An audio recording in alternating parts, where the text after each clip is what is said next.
What happens after the last breath? Does the self dissolve into emptiness, or does it cross portals beyond human comprehension? Welcome, soul traveler, to the mystery of mysteries. Today, we dive into one of the most profound and enigmatic texts of Tibetan Buddhism, the Bardo Thodol, more widely known in the West as the Tibetan Book of the Dead. Imagine a guide that accompanies you through the deepest and most mysterious moments of existence. This is the role of the Bardo Thodol. And no, this is not just a simple manual on the end of life. It is a map, a spiritual guide for what happens right after death. Get ready, for together, we will cross this portal, unravel its messages, and perhaps come to understand a bit more about what it means to exist. The Bardo Thodol was created by Padmasambhava, a legendary and almost mythical figure in Tibetan Buddhism.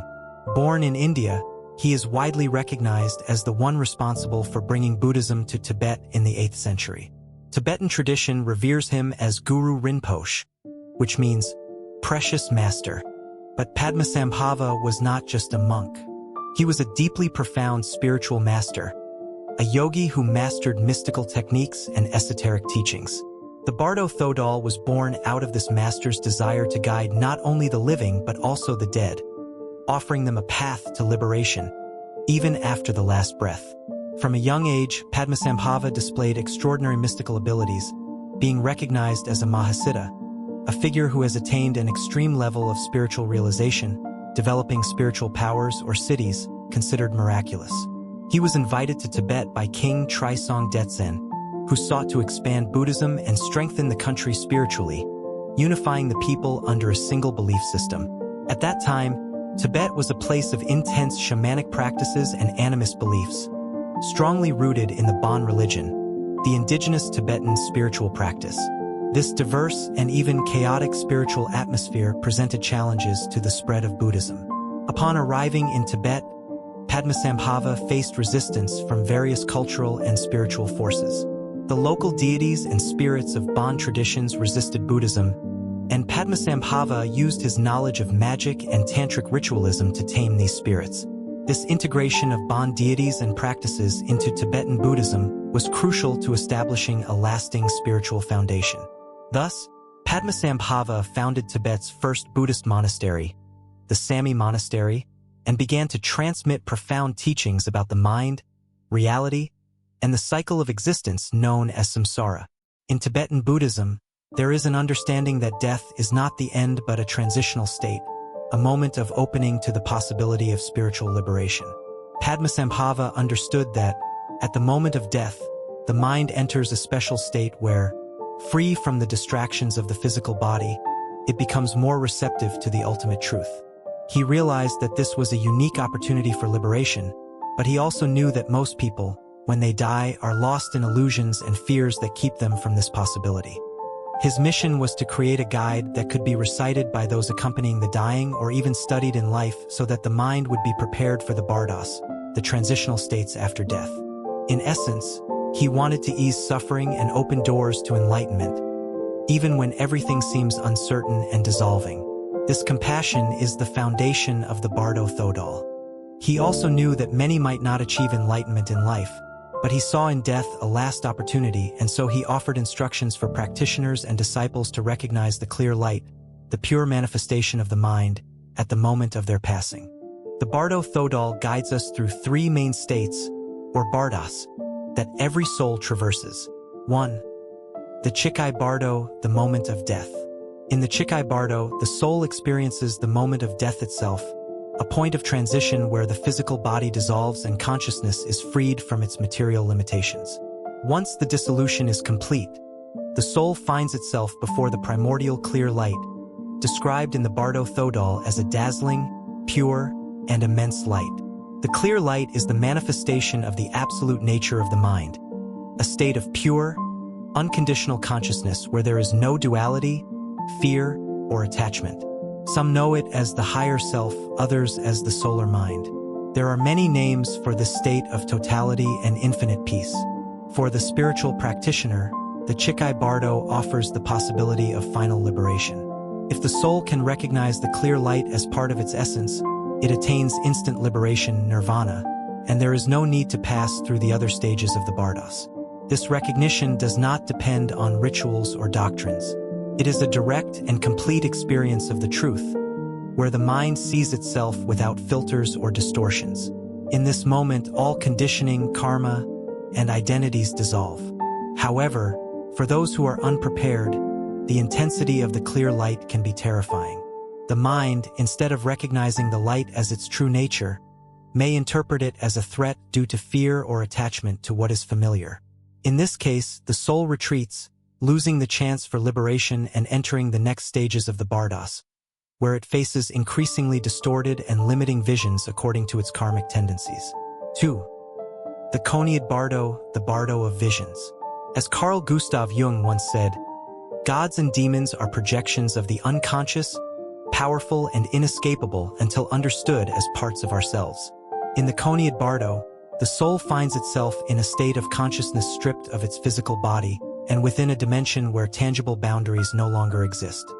Here, the soul experiences projections of its own mind, which can appear in both angelic and disturbing forms.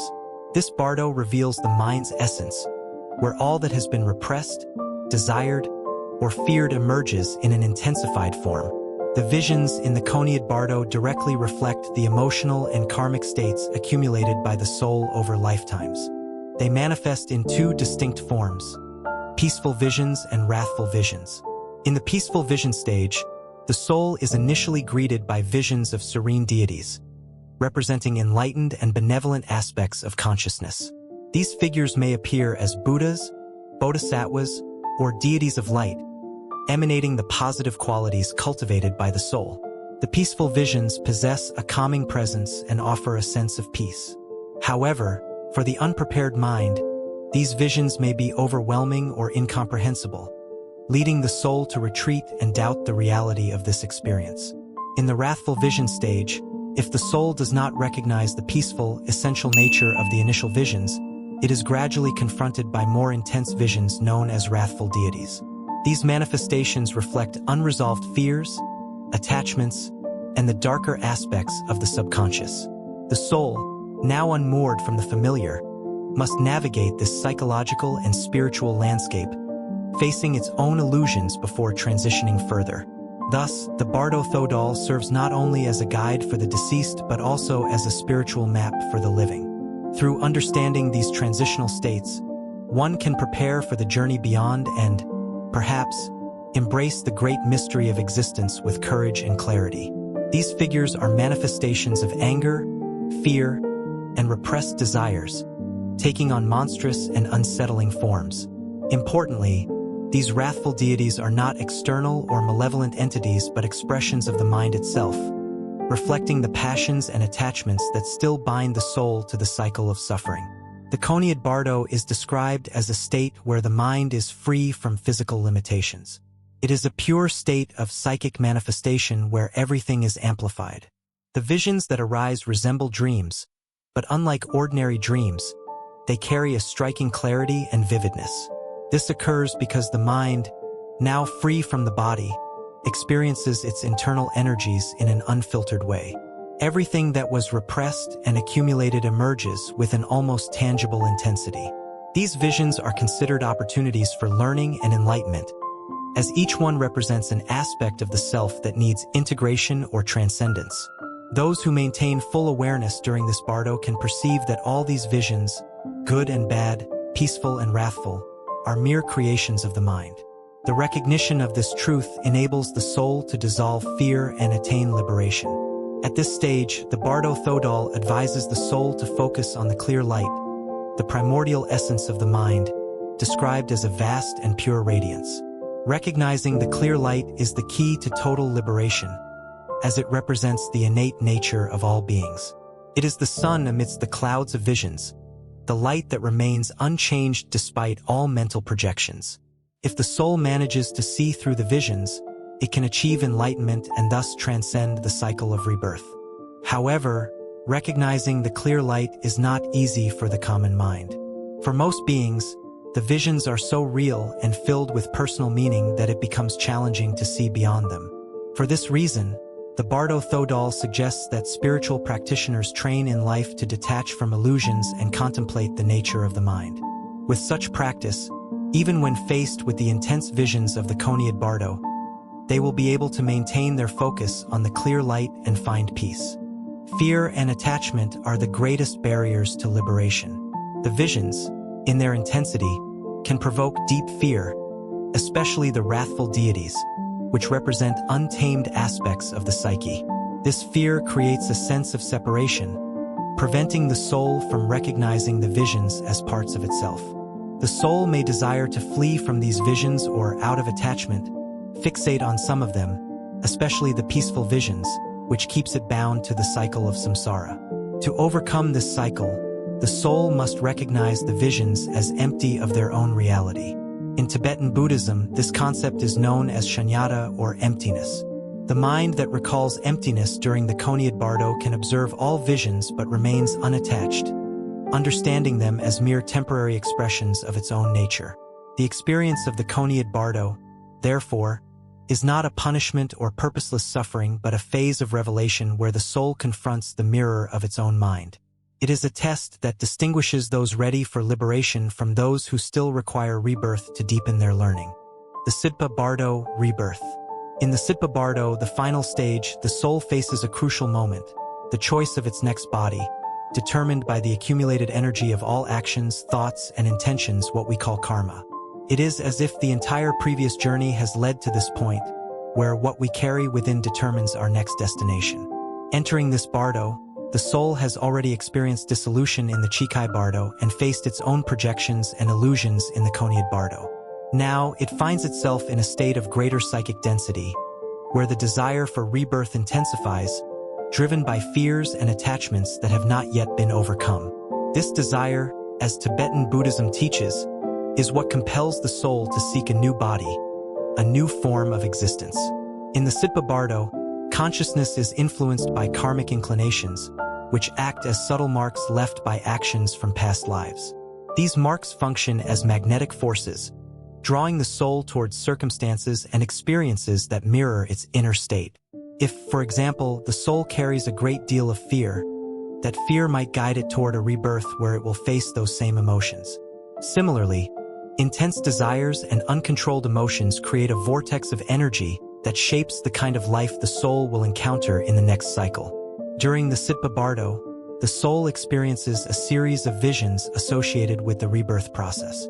These visions often include images of couples in union, a metaphor for the creation of new life.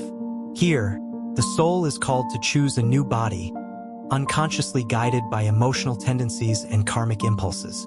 In many descriptions, the Bardo Thodol suggests that upon seeing these images, the soul should maintain a state of detachment and lucidity.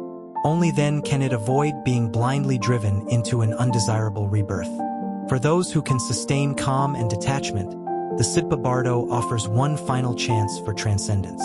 There remains the possibility of not being reborn, of choosing the path of liberation. This is the goal of the spiritual practitioner.